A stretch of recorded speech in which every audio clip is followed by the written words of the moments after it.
Hello everyone, welcome to Navras Maths Tutorials. ಈಗ exercise number 11.1 ಮಾಡೋಣ. Okay, exercise start ಮಾಡೋಕೆ ಮುಂಚೆ ಶಾರ್ಟ್ ಆಗಿ ಒಂದು ಸ್ವಲ್ಪ ಇಂಟ್ರೊಡಕ್ಷನ್ ಹೇಳ್ತೀನಿ. ಈಗಾಗಲೇ ಮಾಡಿದ್ದೀನಿ ಇಂಟ್ರೊಡಕ್ಷನ್ ವಿಡಿಯೋ, ನೋಡಿಲ್ಲ ಅಂದ್ರೆ ನೋಡ್ಕೊಂಡು ಬನ್ನಿ. ಈಗ ಶಾರ್ಟ್ ಆಗಿ ಸ್ವಲ್ಪ ಹೇಳಿ ಸ್ಟಾರ್ಟ್ ಮಾಡೋಣ. ನೋಡಿ, ಈ ಚಾಪ್ಟರ್ ಅಲ್ಲಿ ಬರುವಂತದ್ದು ಇಂಥ ಫಿಗರ್ ಏನಂತ ಕರಿತೀವಿ, ರೈಟ್ ಸರ್ಕ್ಯುಲರ್ ಕೋನ್ ಅಂತ ಕರಿತೀವಿ. ಇದಕ್ಕೆ ಕರ್ವ್ಡ್ ಸರ್ಫೇಸ್ ಏರಿಯಾ ಅಂತ ಒಂದು, ಇನ್ನೊಂದು ಟೋಟಲ್ ಸರ್ಫೇಸ್ ಏರಿಯಾ ಅಂತ ಒಂದು ಇರತ್ತೆ ಫೈಂಡ್ ಔಟ್ ಮಾಡೋದಕ್ಕೆ. ಸೊ ಇಲ್ಲಿ ನೋಡಿ, ಕರ್ವ್ಡ್ ಸರ್ಫೇಸ್ ಏರಿಯಾ ಅಂದ್ರೆ ಬರೀ ಮೇಲೆದಷ್ಟೇ, ಸುತ್ತ ಒಂದಿರುತ್ತಲ್ಲ.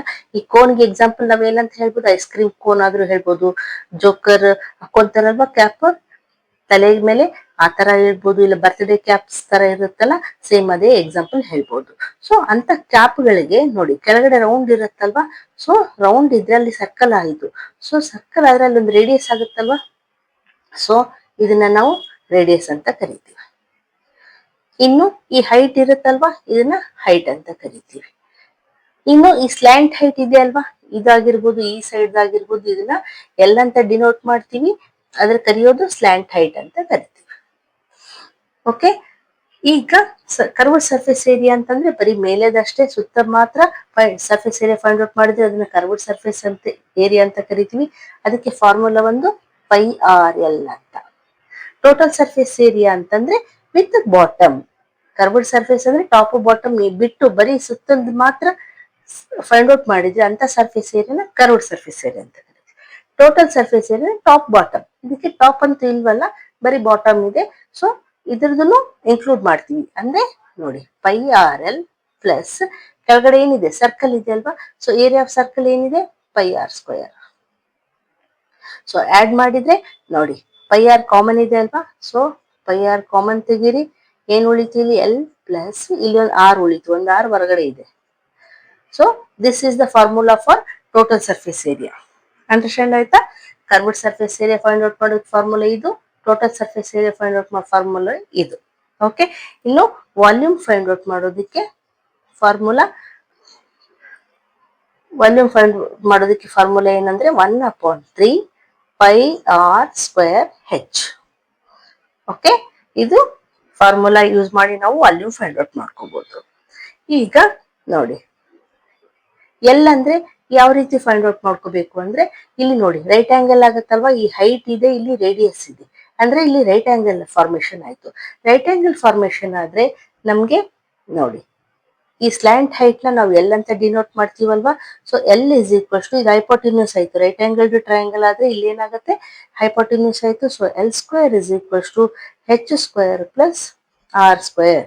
ಆರ್ ಅಂದ್ರೆ ರೇಡಿಯಸ್, ಹೆಚ್ ಅಂದ್ರೆ ಹೈಟ್, ಈ ಎಲ್ ಅಂದ್ರೆ hypotenuse right angle to triangle ಅಲ್ಲಿ. ಸೊ ಎಲ್ ಫೈಂಡ್ ಔಟ್ ಮಾಡೋದಂದ್ರೆ under root H square plus R square. Understand ಆಯ್ತಾ? ಅದೇ ರೀತಿ ನಮ್ಗೆ ಹೆಚ್ ಫೈಂಡ್ ಔಟ್ ಮಾಡ್ಬೇಕು ಅಂತಂದ್ರೆ under root L square minus R square. ಅದೇ ರೀತಿ ನಮ್ಗೆ ಆರ್ ಬೇಕಿತ್ತು ಅಂದ್ರೆ under root L square minus H square ಅಲ್ವಾ. ಈ ರೀತಿ ನಾವು ಫಾರ್ಮುಲಾಸ್ ಯೂಸ್ ಮಾಡಿ ನಾವು ಫೈಂಡ್ ಔಟ್ ಮಾಡ್ಕೋಬಹುದು. ಓಕೆ, ಈಗ ಎಕ್ಸರ್ಸೈಸ್ ಸ್ಟಾರ್ಟ್ ಮಾಡ್ತೀವಿ.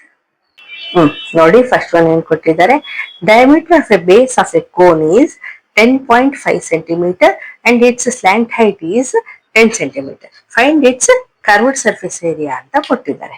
ನೋಡಿ, ಇಲ್ಲಿ ಏನ್ ಕೊಟ್ಟಿದ್ದಾರೆ, ಡಯಾಮೀಟರ್ ಕೊಟ್ಟಿದ್ದಾರೆ 10.5 centimeter ಅಂತ. ಇನ್ನು ಸ್ಲ್ಯಾಂಟ್ ಹೈಟ್ ಅಂದ್ರೆ ನಾವು ಎಲ್ ಅಂತ ಡಿನೋಟ್ ಮಾಡ್ತೀವಲ್ವಾ, ಸೊ 10 centimeter ಅಂತ ಕೊಟ್ಟಿದ್ದಾರೆ. ನಮ್ಗೇನ್ ಫೈಂಡ್ ಔಟ್ ಮಾಡಕ್ ಹೇಳಿದ್ರೆ curved surface area find out ಮಾಡಕ್ ಹೇಳಿದ್ದಾರೆ.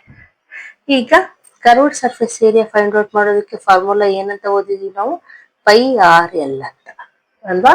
ಸೊ ನೋಡಿ, ಇಲ್ಲಿ ಆರ್ ಅಂದ್ರೆ ಡಯಾಮೀಟರ್ ಕೊಟ್ಟಿದ್ದಾರೆ. ಡಯಾಮೀಟರ್ ಕೊಟ್ರೆ ನಾವು ಏನ್ ಮಾಡ್ಬೇಕು, ರೇಡಿಯಸ್ ಬೇಕಂದ್ರೆ ಹಾಫ್ ಮಾಡ್ಬೇಕಲ್ಲ, ಡಯಾಮೀಟರ್ ಅಪಾನ್ 2 ಮಾಡಿದ್ರೆ ನಮ್ಗೆ ರೇಡಿಯಸ್ ಬರುತ್ತೆ. ನೋಡಿ, 10.5 ಅಪಾನ್ 2. ಇಲ್ಲಿ ಡೆಸಿಮಲ್ ತೆಗೆದ್ರೆ ಏನಾಗತ್ತೆ, 105 ಅಪಾನ್ ಕೆಳಗಡೆ 0 ಹಾಕೋಬೇಕು, ಗೊತ್ತಲ್ವಾ ನಿಮ್ಗೆ, ಈ ರೀತಿ.